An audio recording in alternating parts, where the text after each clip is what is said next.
Merdeka, Merdeka! Dirgahayu Republik Indonesia yang ke-77, pulih lebih cepat dan bangkit lebih kuat. Halo semuanya, jumpa lagi dengan saya Rahel dalam Gracia Community Online Experience kita spesial Hari Kemerdekaan. Senang sekali rasanya saya dapat menjumpai teman-teman semuanya pada hari ini. Dan saya juga mengucapkan terima kasih untuk Anda semuanya, baik Anda yang Kristen maupun Anda yang bukan Kristen yang sedang menyaksikan tayangan kami ini. Saya ucapkan selamat bergabung. Semoga tayangan kami dapat bermanfaat untuk kita semuanya. Karena Gracia Community Prokerto adalah gerejanya orang-orang yang tidak sempurna dan gerejanya orang-orang yang tidak suka bergereja. Di momen kemerdekaan Indonesia yang ke-77 dengan tema besarnya yaitu pulih lebih cepat, bangkit lebih kuat. Ini sangat pas sekali dengan kondisi bangsa kita yang sudah hampir 3 tahun dihantam oleh pandemi COVID-19 yang begitu dahsyat. Tapi seperti yang kita tahu ya teman-teman, bahwa sudah terjadi tren penurunan orang yang terkena virus COVID-19. Dan pandemi ini pun telah membuat semua sektor terpuruk, terutama perekonomian yang tidak bergerak. Tapi kita juga sudah melihat ya teman-teman, bagaimana pemerintah Indonesia dengan gigihnya dan dengan berbagai upaya untuk mengatasi pandemi ini. Dan tentunya bersama dengan seluruh elemen bangsa yang begitu kompak, bersatu padu bergerak untuk menghadapi pandemi COVID-19, sehingga pandemi COVID-19 ini bisa terus mengalami penurunan. Dan semoga saja kita juga bisa segera menuju endemi ya teman-teman. Dan semoga percepatan serta pemulihan di semua sektor bisa segera bangkit, sehingga bangsa kita bisa menghadapi tantangan global yang ada di depan mata kita. Dan marilah kita semua berdoa serta mendukung supaya Indonesia bisa pulih lebih cepat dan bangkit lebih kuat. Dan sebentar Pastor Obed Musabani dari Wangon akan menyampaikan renungan firman Tuhan untuk kita semuanya. Namun sebelumnya rekan saya yaitu worship leader Gracia Community Prokerto, Cika, Bianca dan juga Dwi, dan tentunya bersama dengan GCC Band Prokerto akan menyanyikan sebuah lagu. Dan untuk informasi, tayangan khotbah dan pujian pada hari ini adalah rekaman ibadah minggu lalu dan semuanya sudah melalui protokol kesehatan yang ketat. Jadi teman-teman, jangan kemana-mana ya. Tetap stay di channel ini dan selamat menyaksikan. Tuhan Yesus memberkati.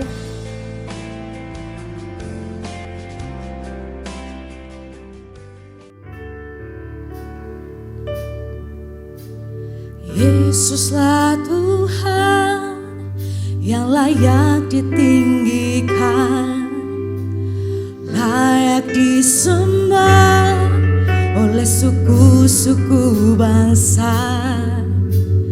Dengan darah-Mu Kau telah tebus bangsaku, genapi Tuhan firman-Mu atas negeriku. Mari bersama-sama kita menyanyikan lagu.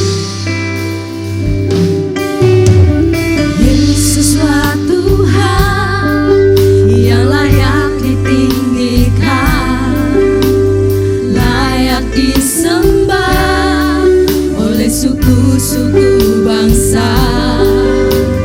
Dengan darah-Mu Kau telah tebus bangsaku, genapi Tuhan firman-Mu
Kami membawa bangsa Indonesia ke hadapan Tuhan. Engkau yang lawat bangsa Indonesia ya Tuhan. Engkau yang berkati bangsa Indonesia ya Allah. Ini seruan kami ya Allah. Baru kemuliaan-Mu Indonesia, bagi kemuliaan-Mu ya Allah-Ku, nyatakan kemuliaan-Mu ya Allah-Ku, nyatakan curahan kuasa-Mu di anak tercinta negeriku Indonesia. Ku berdoa Indonesia, penuh kemuliaan-Mu Indonesia, bagi kemuliaan-Mu. Ku berdoa Indonesia, penuh kemuliaan-Mu Indonesia, bagi kemuliaan. Doa bagi Indonesia. Ku berdoa Indonesia, penuh kemuliaan-Mu Indonesia, bagi kemuliaan-Mu. Oh Yesus. Sungguh ini kami ya Tuhan, bangsa Indonesia. Selamat pagi, shalom bahagia penuh dengan sukacita. Saya ulangi, selamat pagi. Salam bahagia penuh dengan sukacita. Ini salam yang selalu saya sampaikan di mana setiap kali saya melayani. Seperti yang kita ketahui, 17 Agustus beberapa hari yang lalu, bangsa kita memperingati hari ulang tahun kemerdekaan yang ke-77. Jadi sekarang sebagai bangsa kita tidak lagi mengejar kemerdekaan, tapi bagaimana caranya kita mengisi kemerdekaan dengan hal-hal yang positif dan hal-hal yang saling membangun. Contohnya, kita menghargai satu dengan yang lain, kita meningkatkan solidaritas kita, atau mungkin kita terlibat di dalam setiap kegiatan 17 yang diadakan di lingkungan di mana kita berdomisili. Entah itu yang mengadakan RT atau RW. Dan hari ini saya yakin begitu banyak kegiatan-kegiatan, tapi kita masih bisa sempatkan untuk datang berbakti beribadah. Ini juga salah satu bagian dukungan kita untuk mengisi kemerdekaan. Karena kita mendoakan bangsa dan negara kita, terutama pemimpin-pemimpin kita. Tahukah saudara, sebagai orang percaya, kita juga adalah orang-orang yang sudah dimerdekakan di dalam Kristus. Tapi pertanyaannya, apakah kita punya, apakah kita miliki sifat-sifat dan kelakuan seperti orang-orang yang sudah dimerdekakan? Sebagai orang yang sudah dimerdekakan dalam Kristus, kita harusnya memiliki sifat-sifat, kelakuan, perbuatan seperti orang yang sudah dimerdekakan. Pagi hari ini kita akan belajar dari sekian banyak sifat-sifat orang atau perbuatan-perbuatan orang atau kelakuan-kelakuan orang yang sudah dimerdekakan dalam Kristus. Salah satunya kita akan belajar adalah apresiasi. Kita saling memberikan apresiasi. Saudara, apresiasi ini begitu banyak bentuk dan macamnya. Ada apresiasi yang berupa perhatian. Kita memberikan perhatian. Tapi tidak hanya sekedar perhatian. Tapi perhatian dengan bersungguh-sungguh. Ada apresiasi yang diwujudkan dalam bentuk dorongan. Ada beberapa orang di sekitar kita mungkin yang kurang mampu. Mungkin yang kurang memiliki pemikiran. Atau mungkin yang lambat di dalam cara berpikir, itu kita perlu dorong. Dan itu merupakan apresiasi. Dan yang terlebih saya kira adalah apresiasi dalam bentuk pujian kita kepada sesama. Seorang sejarawan yang bernama Mark Twain, dia berkata bahwa memberikan pujian adalah salah satu bakat yang dimiliki manusia. Tetapi bakat ini sangat langka. Bukan berarti manusia tertentu aja yang bisa memberi pujian. Setiap manusia nalurinya itu sudah ditanamkan untuk bisa memberi pujian. Tetapi sayang sekali langka atau jarang dilakukan oleh manusia. Padahal pujian itu sesuatu yang baik. Itulah sebabnya dia katakan pujian, menerima pujian yang tulus dan diungkapkan dengan baik itu dapat terasa seakan mendapat rezeki nomplok yang tidak terduga. Jadi seseorang yang mendapat pujian, seseorang yang mendapat apresiasi, atau kita yang memberi apresiasi kepada seseorang itu merasa mendapat rezeki yang nomplok. Luar biasa saudara, berarti dari apresiasi, dari pujian, dari mulut kita, itu berarti keluar berkat. Sehingga memberkati orang, dan orang itu merasa mendapat sesuatu dari pujian kita. Ada satu survei, dari 100 orang yang kita berikan pujian, itu 75%, 79% langsung memberikan jawaban. Dengan kata lain, dia memberikan dorongan untuk membantu. Jadi seseorang yang mendapat pujian, otomatis dia memberikan dorongan untuk membantu. Apa yang bisa saya bantu? Jadi dari 100 orang yang kita beri pujian, itu 79%. Jadi 79 orang yang langsung merespon atas pujian yang diterima. Itulah sebabnya dikatakan seperti dapat rezeki nomplok.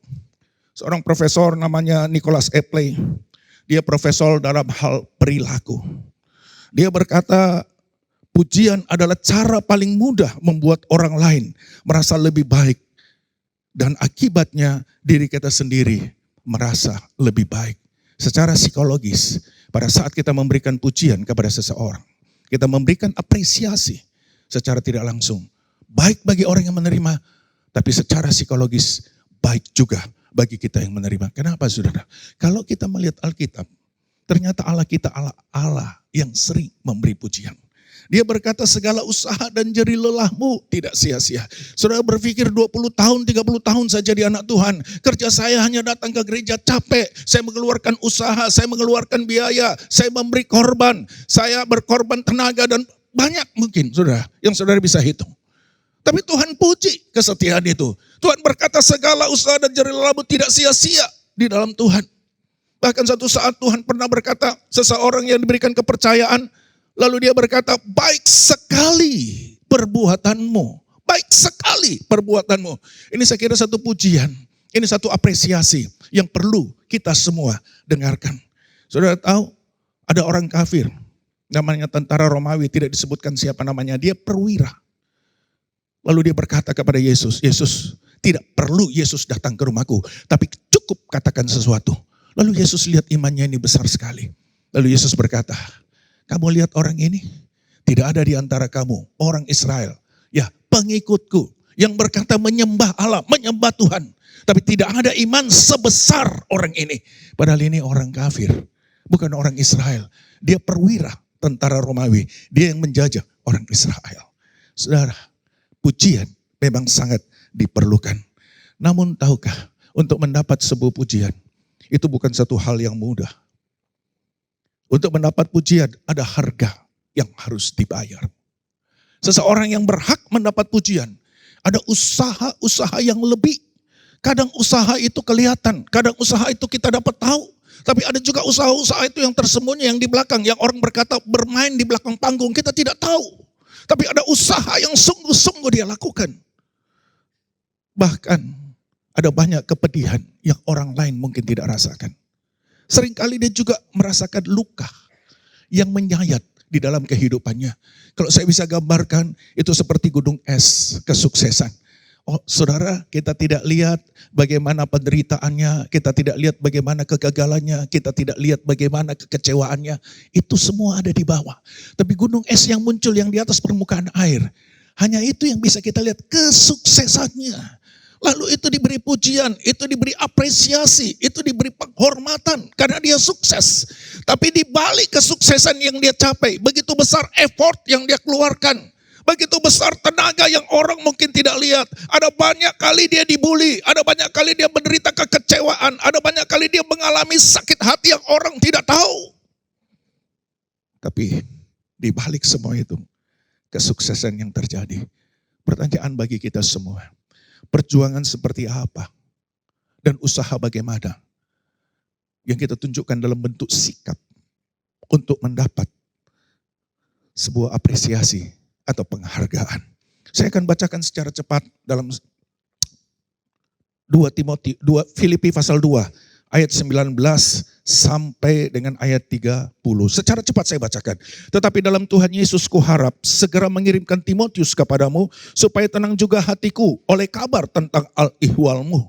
Karena tak ada seorang padaku yang sehati dan sepikir dengan aku dan yang begitu bersungguh-sungguh memperhatikan kepentinganmu. Sebab semuanya mencari kepentingannya sendiri, bukan kepentingan Kristus. Kamu tahu bahwa kesetiaannya telah teruji dan bahwa ia telah menolong aku dalam pelayanan Injil sama seperti seorang anak menolong bapaknya. Dialah yang kuharap untuk kukirimkan dengan segera sesudah jelas bagiku bagaimana jalannya perkaraku. Tetapi dalam Tuhan aku percaya bahwa aku sendiri pun akan segera datang. Sementara itu kuanggap perlu mengirimkan Epafroditus kepadamu, yaitu saudaraku dan teman sekerja serta teman seperjuanganku yang kamu utus untuk melayani aku dalam keperluanku. Karena itu sangat rindu kepada kamu sekalian dan susah juga hatinya. Sebab kamu mendengar bahwa ia sakit. Memang benar ia sakit dan nyaris mati. Tetapi Allah mengasihani dia. Dan bukan hanya dia saja, melainkan aku juga. Supaya duka citaku jangan bertambah-tambah. Itulah sebabnya aku lebih cepat mengirimkan dia. Supaya bila kamu melihat dia, kamu dapat bersuka cita pula dan berkurang duka citaku. Saya highlight ayat 29. Jadi sambutlah dia dalam Tuhan. Dengan segala sukacita dan hormatilah dia. Beri apresiasi, beri pujian, hormati, hargai pekerjaannya orang-orang yang seperti dia. Sebab oleh karena pekerjaan Kristus ia nyaris mati dan ia mempertaruhkan jiwanya untuk memenuhi apa yang masih kurang dalam pelayananmu kepadaku. Secara tidak tersurat, kita tidak tahu sepertinya ada masalah di dalam jemaat di Filipi. Tidak tersurat dalam konteks ini. Tapi kalau kita lihat secara keseluruhan surat Filipi, jelas di situ ada masalah. Dan masalah itu tidak mudah untuk diselesaikan. Dibutuhkan orang-orang yang cakap. Dibutuhkan orang-orang yang loyal untuk menyelesaikan masalah itu. Orang-orang yang loyal seperti bagaimana? Orang-orang yang loyal mempunyai hati yang lapang. Supaya dia bisa menampung sebuah kepentingan Kristus. Kalau hati kita kecil saudara, kita tidak pernah memikirkan pekerjaan Kristus. Kalau hati kita sempit, kita tidak pernah akan memikirkan kepentingan orang lain di dalam Kristus. Yang kita pikirkan diri kita sendiri. Kita terlalu selfish, kita egois. Kita selalu berpikir, berhitung tentang masa depan kita, masa depan keluarga kita. Orang lain kita tidak peduli. Itu kalau orang yang tidak memiliki hati yang lapang. Orang-orang ini orang-orang yang cakep. Tapi bukan hanya hati yang lapang. Tapi dia punya hati yang rela. Karena dengan hati yang rela inilah dia bisa menanggung semua beban dalam setiap masalah yang harus dia selesaikan. Dan tampaknya itu ada dalam diri Timotius dan Epafroditus. Jadi kedua orang ini yang mewakili kita sekalian untuk kita belajar. Bagaimana kita bisa mendapat apresiasi, khususnya apresiasi dari Tuhan. Dan selanjutnya kalau kita melihat ayat-ayat yang diceritakan di sini. Sebenarnya ada pujian Paulus kepada mereka. Ada apresiasi Paulus kepada mereka. Paulus berkata mereka adalah orang yang bersungguh-sungguh. Kata sungguh-sungguh ini bukan hanya berarti melakukan sekedar apa yang bisa kita lakukan. Kata bersungguh-sungguh bukan berarti kita dapat tugas, kita dapat pelayanan, kita dapat jadwal, kita dapat sesuatu lalu itu aja kita lakukan. Tidak saudara, bersungguh-sungguh itu mengerjakan melebihi daripada apa yang diminta. Sama dengan Samuel Force, dia melakukan lebih daripada pujian. Sehingga dia menganggap tidak layak pujian manusia. Tapi pujian dari Tuhan itu yang menyenangkan dia. Kata Rasul Paulus memberikan pujian, mereka tidak memikirkan dirinya sendiri. Hati yang lapang adalah hati yang tidak memikirkan dirinya sendiri. Seringkali kita ini selfish, memikirkan diri kita sendiri, egois. Kita bahkan dikatakan dia berani mempertaruhkan nyawanya. Tidak memikirkan kesehatannya, sakit pun tidak peduli. Yang penting saya bisa melayani, saya bisa memenuhi, saya bisa memberikan tuntutan apa yang dibutuhkan oleh Kristus di dalam jemaat. Di dalam setiap orang percaya yang ada di antara kita. Dan sudah tahu. Dari ayat-ayat ini kita juga melihat bagaimana Paulus memberikan pengajaran kepada kita. Bahwa kalau kita punya rekan sekerja, kita punya orang-orang yang ada di bawah kita. Kita jangan hanya anggap dia sebagai rekan seperjuangan saja. Tapi kita anggap dia sebagai saudara dalam perjuangan. Kita tidak hanya bekerja bersama karena kita membutuhkan tenaganya. Saya kan gaji dia, saya kan kasih berkat dia, saya kan kasih kelebihan-kelebihan buat dia, saya kasih award buat dia. Tidak, saudara. Tapi dia adalah rekan seperjuangan, saudara dalam seperjuangan kita. Kenapa? Karena kalau dia menjadi partner kita, dia adalah rekan, saudara seperjuangan kita. Dia ada justru di mana orang lain tidak ada. Dia betul-betul menyerahkan hidupnya untuk bekerja bersama. Nah, mari kita melihat seperti apa, saudara, orang-orang yang layak diberi apresiasi itu. Yang pertama kita melihat mereka memiliki hati yang lapang. Di dalam ayat 20 dikatakan begini, karena tak ada seorang padaku yang sehati dan sepikir dengan aku dan yang begitu bersungguh-sungguh memperhatikan kepentinganmu. Segala sesuatu yang dilakukan, yang kita kerjakan, baik itu pelayanan, baik itu tugas-tugas. Saudara, jangan saudara punya konotasi pelayanan itu dalam gereja. Tidak. Tapi kita sebagai seorang PNS, kita sebagai seorang karyawan, semua yang kita kerjakan itu bentuknya pelayanan. Jangan kita kerjakan karena kita hanya mau dipuji oleh atasan kita, oleh bos kita, oleh mereka yang berhak menggaji kita. Tapi apakah yang kita kerjakan, kita lakukan melebihi daripada apa yang dia minta? Saya punya teman, dia seorang akuntan dan dia dipakai di mana-mana.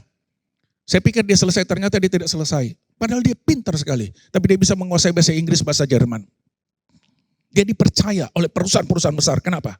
Karena setiap kali dia memeriksa keuangan, dia periksa selesai habis, lalu dia kasih prospek untuk tahun depan seperti apa. Jadi model keuangannya tahun depan seperti ini. Itu tidak diminta, saudara. Dan setiap perusahaan panggil dia selalu kerjakan lebih daripada apa yang dia minta. Ini luar biasa. Ini orang yang betul-betul mengerjakan dengan hati. Dan wujud mengerjakan dengan hati itu kelihatan. Karena tidak ada seorang pun padaku yang sehati sepikir dengan aku. Orang yang bersungguh-sungguh itu mudah diajak kerjasama. Dia akan pasti nurut. Dia pasti bisa sehati dengan pimpinan. Saudara, sebagai seorang pemimpin, kita punya bawahan, kita ajak sehati dia, gampang. Sangat mudah. Kita pemegang kekuasaan, kita pemimpin, kita top leader. Tapi kalau kita bekerja sama orang, kita bekerja sama dalam pelayanan, itu susah. Tidak mudah. Saya nggak dibayar, saya nggak digaji, kenapa saya mau diperintah-perintah? Saudara, di dalam pelayanan, siapapun kita semua sama di hadapan Kristus. Kita pun semua sama di hadapan Tuhan. Hendaknya kita bisa bersehat. Ini bukti hati yang lapang. Dia bekerja dengan sungguh-sungguh. Dia bekerja dengan hati. Memperhatikan kepentingan. Kepentingan jemaat di Filipi adalah orang-orang untuk menyelesaikan masalahnya. Saya menginventarisasi. Ada beberapa masalah sebenarnya di jemaat di Filipi. Antara lain misalnya perselisihan. Di dalam pasal 4 Rasul Paulus berkata, Euodia ku nasihati, Sintike ku nasihati. Berarti sudah ada blok di dalam gereja. Ini juga sering terjadi di dalam gereja. Sudah ada blok di dalam gereja. Sehingga perlu nasihat dari orang-orang yang punya hati yang lapang. Karena dia tidak memikirkan diri sendiri. Segala sesuatu yang diputuskan pasti iya. Sesuai dengan kehendak Tuhan. Ada lagi perselisihan apa lagi selain perselisihan yang terjadi. Ada masalah tentang gnostisisme. Gnostisisme ini adalah mencampur adukkan ajaran-ajaran Alkitab dengan hukum-hukum atau adat istiadat Taurat. Padahal kebenaran yang diajarkan oleh Alkitab, kita cukup beriman terhadap karya Kristus di kayu salib. Cukup beriman terhadap karya Kristus di kayu salib. Maka kita diselamatkan. Banyak orang berkata, oh begitu gampang ya. Kalau gitu kita bebas berbuat ini, berbuat itu. Tidak. Keselamatan tidak berbicara kalau diselamatkan. Betul kita cukup beriman kepada karya Kristus di kayu salib. Tapi keselamatan adalah berbicara bagaimana kita bersekutu dengan Tuhan. Sehingga kita bisa mengatakan, kalau kita selamat adalah kita sudah tidak menjadi hamba dosa lagi. Tapi kita bebas untuk bersekutu dengan Tuhan. Jadi inilah yang dilakukan. Inilah masalah-masalah yang terjadi, belum lagi paham Yudaisme. Sehingga masalah-masalah ini cukup mengambil menciptakan perpecahan di dalam jemaat. Lalu dikirimlah Epafroditus di situ. Dan tidak mudah saudara untuk menyelesaikan. Sebab Epafroditus harus jujur, harus berdiri di tengah. Mungkin saja dia lebih berat kepada misalnya Sintike. Bisa saja dia lebih berat karena itu sahabatnya. Atau mungkin itu keluarganya buat dia. Sementara ini berpisah, oke enggak apa-apa, biarin aja dia keluar. Dia orang luar. Tidak. Dia punya hati yang lapang. Sekalipun itu keluarganya mungkin salah. Dia beritahu, dia tegur. Dia kasih tahu yang benar yang bagaimana. Dan itu repot buat dia. Berarti dia memikirkan segala sesuatunya. Dan kalau kita lihat, karena peristiwa-peristiwa ini terjadi, sehingga Alkitab berkata, sebab semuanya mencari kepentingannya sendiri, bukan kepentingan Kristus. Jadi membela dan mengerjakan kepentingan Kristus, itu dibutuhkan hati yang lapang.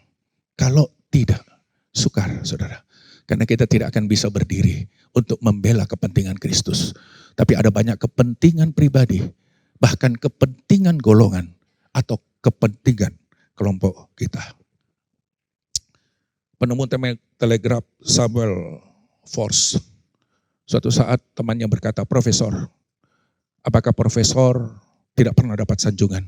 Lalu apa tanggapan atau apa respon profesor kalau profesor dapat sanjungan dari orang lain?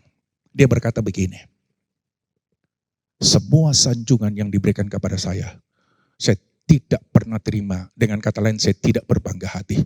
Karena saya tahu, kalau Tuhan mau memberkati satu generasi, Tuhan mau memberkati manusia, dia harus pakai satu manusia untuk menyatakan berkatnya melalui manusia, satu manusia ini, dan satu manusia ini lalu menciptakan sesuatu bisa memberkati seluruh manusia. Saudara, Samuel Force, penemu telegraf, dia melakukan sesuatu dengan hati yang lapang, dengan bersungguh-sungguh. Kenapa? Karena dia mengerjakan melebihi dari pujian. Dia tahu bahwa suatu kali kelak dia akan terima pujian dari Tuhan. Yang kedua, bukan saja memiliki hati yang lapang, tapi memiliki hati yang rela. Ayat 25 berkata, sementara itu kuanggap perlu mengirimkan Epafroditus kepadamu, yaitu ke saudaraku dan teman sekerja, serta teman seperjuanganku, yang kamu utus untuk melayani aku dalam keperluanmu. Saudara mungkin berkata, apa bedanya hati yang lapang dengan hati yang rela? Kalau hati yang lapang adalah hati yang dapat menampung semua kepentingan Kristus. Jadi otomatis di sini dia tidak selfish, dia tidak egois, dia tidak habiskan pikirannya untuk hanya mengkritik, menyalahkan, melihat kelemahan, melihat kekurangan orang, tidak. Tapi bagaimana caranya semua itu dia tampung untuk dia terlibat di dalamnya dan memajukan pekerjaan Kristus. Itu hati yang lapang. Kalau hati yang rela apa? Hati yang rela adalah hati yang siap mengerjakan apapun, dimanapun, dan kapanpun. Tidak semua orang ini mudah. Firman Tuhan berkata, aku akan mengirim Epafroditus kepadamu, yang kau kirimkan kepadaku untuk membantu aku di dalam penjaraku. Kemungkinan besar Epafroditus itu sebelum dia ada di penjara untuk menolong Rasul Paulus, dia adalah seorang pemimpin di situ. Di mana? Di jemaat di Filipi. Pada waktu dia ada di sana, kemungkinan besar semuanya berjalan dengan baik. Karena memang dia memiliki hati yang lapang, hati yang rela. Dia bekerja dengan baik sehingga dia dapat dukungan dari banyak jemaat. Dan semua jemaat berjalan dengan adem ayem. Satu saat jemaat berkata, kasihan ini Paulus pimpinan kita. Saya mohon supaya kita kirim siapa yang layak kita kirim. Oh enggak ada yang lain kecuali Epafroditus. Selain dia dekat dengan Paulus, dia kenal Paulus, dia tahu kelemahan Paulus, dia bisa membantu Paulus. Dia orang yang punya hati yang lapang dan hati yang rela. Dari sekian jemaat di Filipi, hanya Epafroditus. Sampai di sana dikirim, ada masalah jemaat di Filipi. Lalu Rasul Paulus bingung. Pertama dia mau kirim Timotius, tapi Rasul Paulus belum tahu masalahnya. Dia masih butuh Timotius. Tapi nantinya juga dia akan kirim Timotius. Lalu akhirnya dia kirim Epafroditus ke sana. Aku mengirim kembali Epafroditus yang kamu kirim kepadaku untuk membantu aku dalam menghadapi masalahku. Coba saudara pikir, saya ini pemimpin di Filipi. Saya sudah sukses, saya sudah berhasil, buktinya no problem. Semuanya enjoy aja, running well, tidak ada masalah. Lalu saya disuruh sama jemaat atas kesepakatan jemaat, barangkali saya tidak tahu. Dia dikirim ke penjara. Dia menolong Paulus, tiba-tiba ada masalah di sana. Lalu Paulus suruh, kamu ke sana untuk menyelesaikan masalah. Coba saudara pikir. Kita tidak berbicara gaji pada waktu pelayanan saat itu. Mungkin belum ada. Tapi dia lakukan dengan sungguh-sungguh. Dia tidak hanya memiliki hati yang lapang, tapi dia memiliki hati yang rela. Sehingga dia bilang, oke, saya sekarang ke Paulus, saya bantu Paulus dengan sungguh-sungguh, dengan segenap hati. Bahkan saya juga sakit, hampir saya mati. Gak menjadi masalah, yang penting saya menunaikan tugas. Supaya saya dapat menampung semua kepentingan Kristus. Paulus berkata, tidak, kamu harus balik untuk melakukan itu. Dia balik kembali dan dia melakukan itu. Saudara, kalau tidak memiliki hati yang rela, mana mungkin menjalankan pelayanan? Mana mungkin kita menjalankan sesuatu pekerjaan? Mana mungkin kita menjalankan sesuatu perbuatan baik yang melelahkan tenaga dan pikiran kita? Bahkan mempertaruhkan kenyamanan, mengganggu urusan pribadi. Itulah sebabnya ayat 29 yang saya highlight tadi. Jadi sambutlah dia dalam Tuhan dengan segala sukacita dan hormatilah dia. Beri apresiasi, berikan pujian kepada orang-orang yang seperti itu. Pada waktu saudara masukkan baterai ke jam dinding, ya. Baterai itu jam itu mulai berputar. Saudara lihat, sekarang jam 9 kurang 11 menit. Saudara tidak melihat, jarum itu tetap berputar, saudara. Saudara balik lagi, jam 9 kurang 10 menit. Jam ini terus bekerja. Saudara lihat, saudara tidak lihat, dia terus berputar. Saudara perlu, saudara tidak perlu, selama saudara taruh di situ dan baterainya ada di situ, dia tetap terus bekerja dan tetap terus berputar. Sampai seberapa lama? Sampai baterainya itu habis. Kita manusia yang diciptakan Tuhan. Kita diberikan baterai nyawa oleh Tuhan. Dan selama kita hidup, kita berhak untuk melayani dalam hal apa? Dalam perbuatan baik. Atau perbuatan baik yang kita lakukan, yang kita kerjakan. Itulah pelayanan. Saudara, siapa saja boleh melayani. Bukan hanya orang yang berlebih, orang yang tidak, atau orang yang hidup pas-pasan pun bisa melayani. Siapa saja bisa melayani, bukan hanya orang pintar, bukan hanya orang yang punya kemampuan lebih daripada yang lain. Orang-orang yang biasa pun sebenarnya bisa. Karena Tuhan sudah menempatkan seseorang di tempatnya yang sesungguhnya. Tinggal kita yang mencari, kita yang mengkader. Mungkin dia tidak pintar, bukan berarti dia tidak bisa dipakai. Mungkin dia tidak ahli, bukan berarti dia tidak bisa dipakai. Tapi dia punya kelebihan karena dia punya roh Tuhan. Dia hidup karena roh Tuhan. Sama seperti saudara-saudara yang pintar, sama seperti saudara-saudara yang berlebih. Orang yang tidak punya pun, dia punya kesempatan untuk bisa melayani. Saudara mungkin bertanya, seperti apa kita melayani? Saya katakan yang pertama saudara setia dulu. Itu kunci pertama. Dengan kita setia, kita itu bisa mengerti kebutuhan apa yang diperlukan dalam gereja. Keperluan apa yang harus bisa kita tangani di dalam gereja. Dengan kita setia, kita itu punya tuning, kepekaan terhadap detak jantung Allah.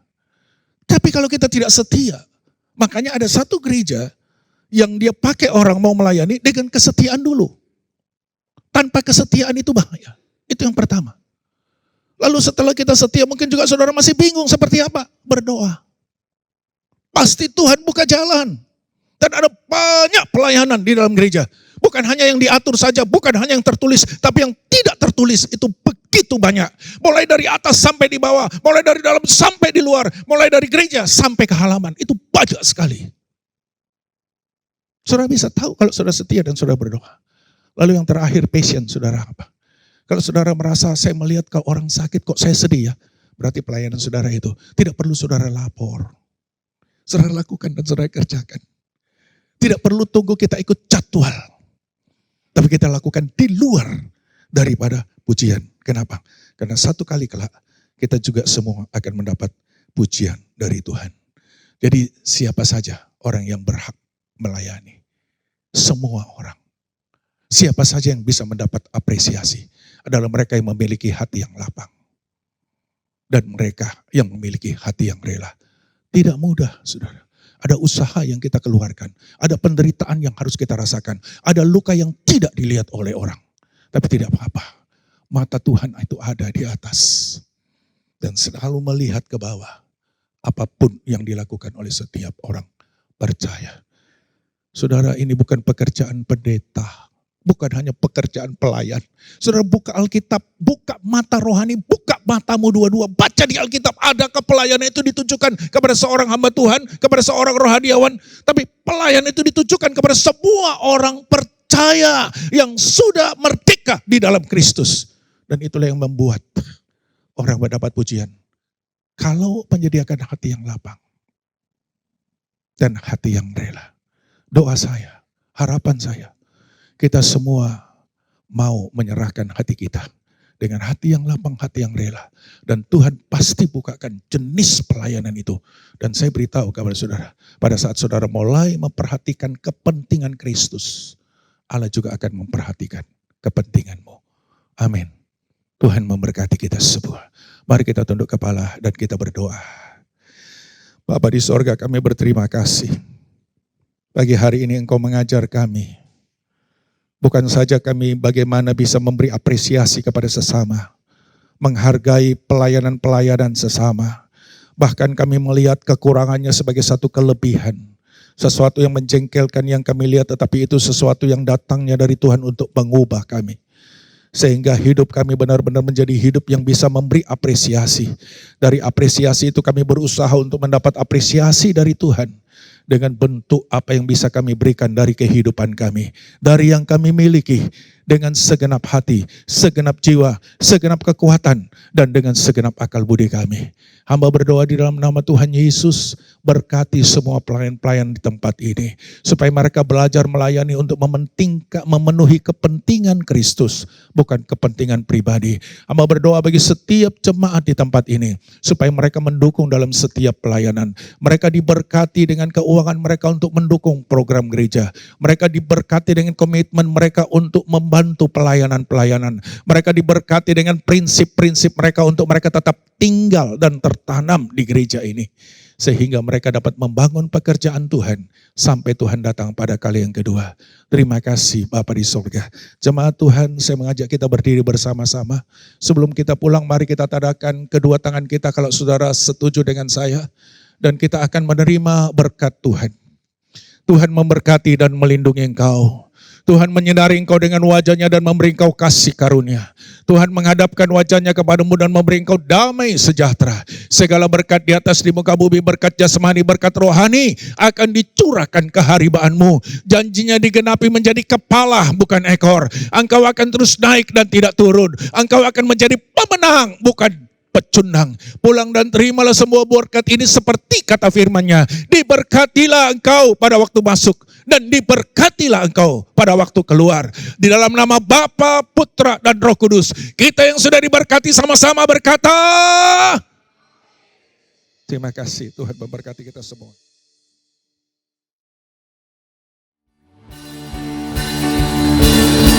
17 Agustus tahun 45, itulah hari kemerdekaan kita. Hari merdeka, nusa dan bangsa, hari lahirnya bangsa Indonesia. Merdeka, sekali merdeka tetap merdeka, selama hayat masih di kandung badan. Kita tetap setia mempertahankan Indonesia. Kita tetap setia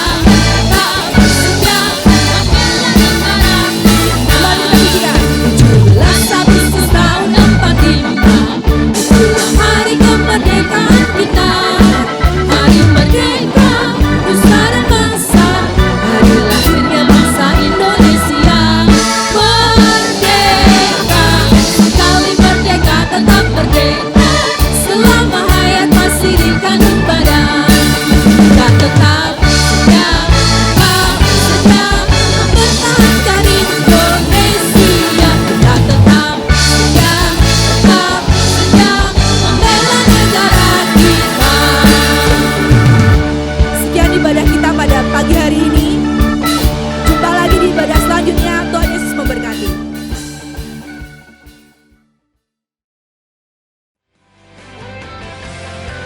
Terima kasih kepada Pastor Obed Musa Bani untuk renungan firman Tuhan-Nya yang telah menguatkan dan memberkati kita semuanya. Kiranya Tuhan Yesus senantiasa memberikan kekuatan dan kesehatan untuk Pastor Obed. Dan untuk seluruh rekan saya, all tim GCC Purwokerto, Terima kasih untuk pelayanannya sehingga online experience kita pada hari ini dapat berjalan dengan baik. You're amazing guys. Salam kompak selalu ya. Dan saya juga mengucapkan terima kasih untuk Bapak Ibu yang telah setia dalam memberikan persembahan sehingga program Gracia Community Prokerto dapat berjalan dengan baik dan tentunya dapat menjadi reflektor terang kasih Tuhan. Dan bagi Bapak Ibu yang rindu untuk memberikan persembahan, Bapak Ibu bisa memasukkan amplop ke kotak persembahan yang ada di gereja, bertemu dengan pengerja yang ada di gereja. Atau Bapak Ibu bisa mentransfer melalui nomor rekening yang telah tertera di layar Anda.